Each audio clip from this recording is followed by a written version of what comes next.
अस्सलाम दोस्तों, मुंहिंजो नालो अदीम अल्लाह ऐं मुंहिंजो तालुक़ु मीडिया 360 कम्युनिकेशन्स आहे। हमेशह वांगुरु असां अवां लाइ हिकु मोटिवेशन स्टोरी खणी आया आहियूं।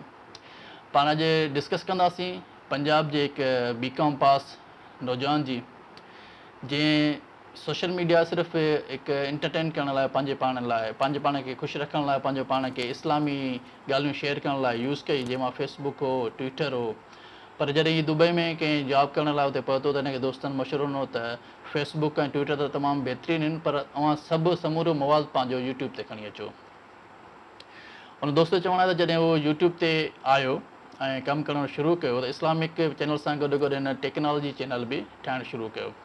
हिन जो जेको मशहूरु चैनल आहे उहो हैदर टीवी आहे। हैदर टीवी तक़रीबन हिन महिल 3 मिलियन जे लॻभॻि माण्हू सब्सक्राइब आहिनि। उन खां अलावा हिन जो ॿियो आहे इस्लामी चैनल बि आहे, हिन जो टियों चैनल हैदर टेक बि आहे।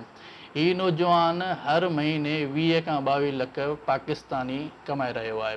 अच्छा, हिन जो चवणो आहे त हिन जेका मोटिवेशन मेन आहे इहा त तव्हां जेको बि कमु कयो मुसलसल कयो, ऐं जेके बि शयूं जेको तव्हां फोकस हुजे कंहिं हिकु शइ ते हुजे, उन शइ ते न हुजे, ऐं तव्हां वीडियो पंहिंजा अपलोड कंदा अचो नेट हिकु ॾींहुं अहिड़ो को वीडियो अव्हांखे लॻंदो जेको अव्हांखे पैसा कमाईंदो।